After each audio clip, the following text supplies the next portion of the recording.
am going to be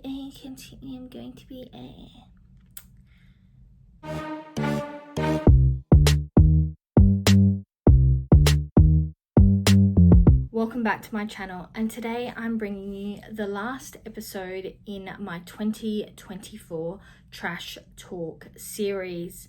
I am going to be continuing with this style of low/no buy and makeup empty/beauty products style video in 2025. However, I am going to be doing those episodes quarterly rather than monthly. So this will be the wrap up for 2024, but stay tuned for my continued low buy/no buy progress into 2025. So to round out the year, I do have a number of last minute empties, as well as actually some purchases. So we are going to see a bit of a change in my low buy budget bank. Starting with the empties, I'll start with the products that don't affect my low/no buy numbers first. We have this Sunsilk shampoo. It is for damage and restoration of hair. It repairs the signs of damage from the first wash. It was a decent shampoo. Happy to use it up and get it out of my collection. I'm a little bit ho-hum about it. I'd probably use it again, but it wasn't some amazing thing that I wasn't prepared for. Same also goes for this second shampoo. This was in Addictive Brilliant Shine shampoo. It's for smooth hair that shines like you do.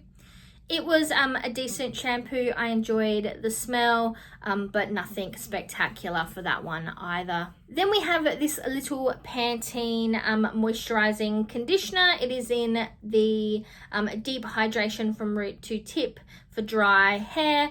It was a decent conditioner, but isn't regularly my favorite type of shampoo. I was happy to use it up and get it out of my collection. And then I have this Rexona Advanced Protection Invisible Dry Pure Sweat Protection Antiperspirant. This was a decent antiperspirant, though I will say I'm actually kind of moving away from loving the aerosol cans for antiperspirant.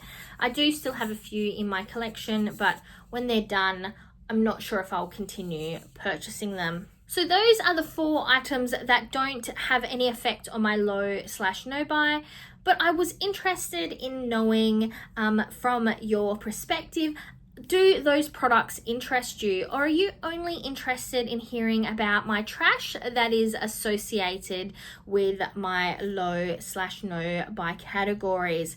Or do you enjoy hearing the shampoos, the conditioners, the antiperspirants, the soaps, all those random things that I use up that aren't in my low/no buy category? Please let me know down in the comments, and I will take that into consideration in the new year. But now moving on to the 4 products that will have an effect on my low/no buy. First up here, I do have a lip balm. I have a feeling that this was in one of my previous projects, because I do remember talking about this product previously. So I'll put that up in the cards if that's correct. But this was the one that the packaging was trashed, and I really wanted to get it used up and moved out of my collection. As you can see, I have used it up. However, there is some still in there if I dug it out.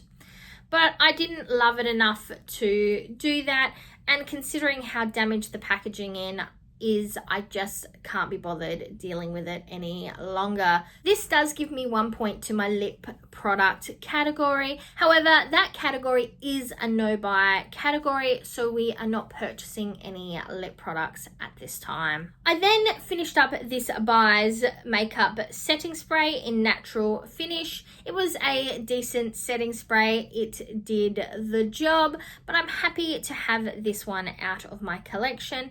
And in fact, this actually turned out to be the last setting spray in my collection. So hint, hint, I have had to make a purchase.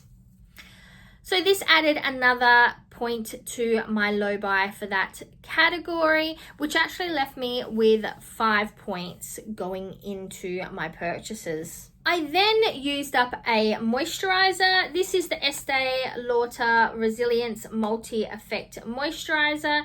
And as you can see, I have completely used this product up. This gave me another point for my moisturizer category, leaving me with 3 points. And last but not least, I used up this L'Oreal mascara. I am wearing it today as my last use for this. And overall, I quite enjoyed this mascara and would quite happily purchase and reuse this one again. So that gave me another point to my mascara category. So I now have 2 points in that category.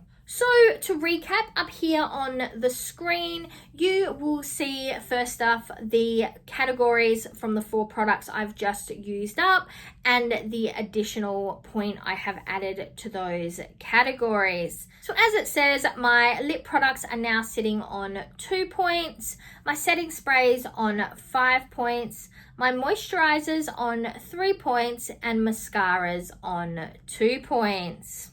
So moving into my purchases for the month. So first up, I went to a Christmas pageant and we had our local drugstore, so a local Priceline that had a float in that pageant. Now, I'm not sure how other places Christmas pageants kind of operate, but generally in Australia at the Christmas pageants, a lot of the float holders give out lollies for the children who are participating / watching the pageant.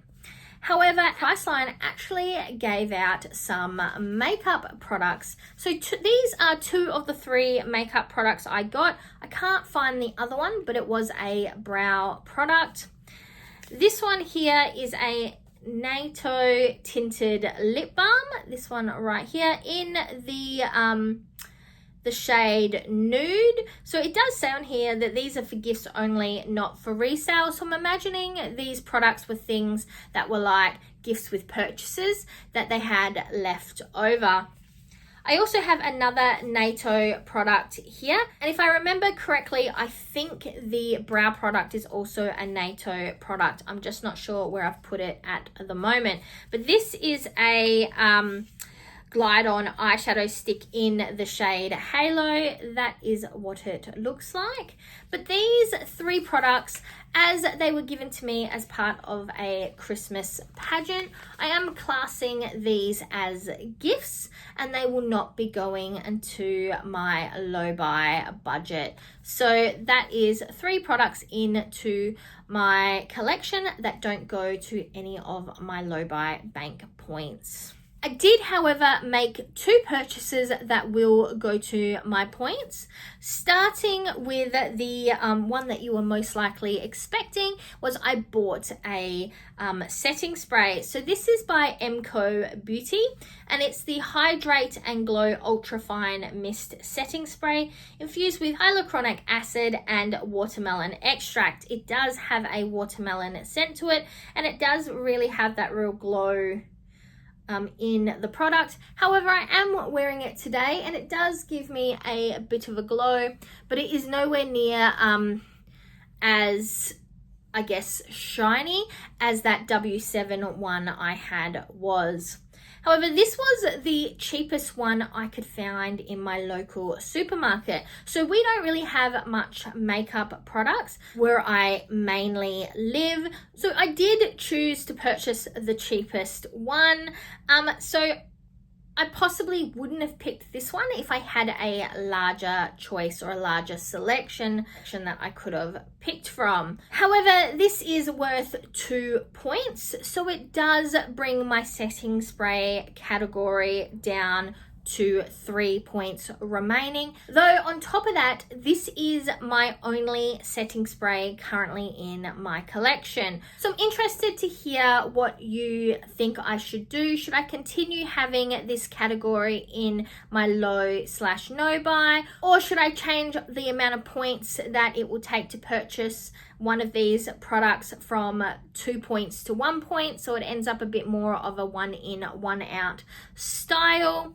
I'm interested to hear down in the comments what you would like to see going forward. Further to that, I also purchased a moisturizer. So this is the Asanto Hydration Daily Facial Moisturizer. This has brought my moisturizer category down from 3 points to 1 point. Though I'm very low on moisturizers in my collection, so I may end up having the same issue as my setting spray in the new year. There is quite a lot of product in this bottle. I have used it a few times so far, but we are sitting up around here, and it has got a real thin consistency to it.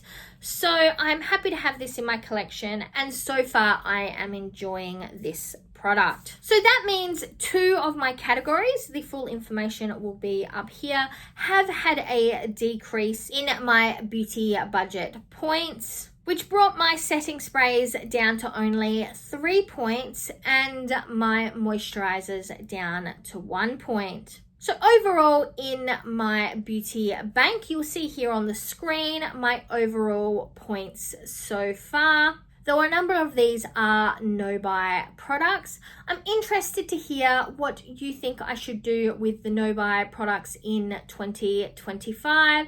Should I continue those categories being no-buy for another 12 months?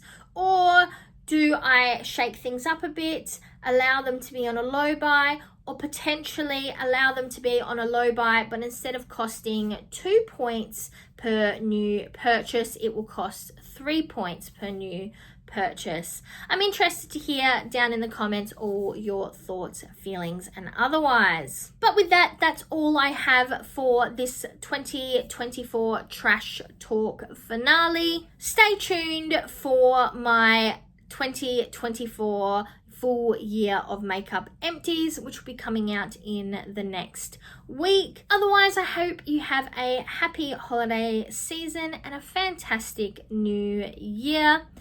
With that, I'm Verity. This was my 2024 finale for my Trash Talk Low Buy and Empties series. And now to the outro.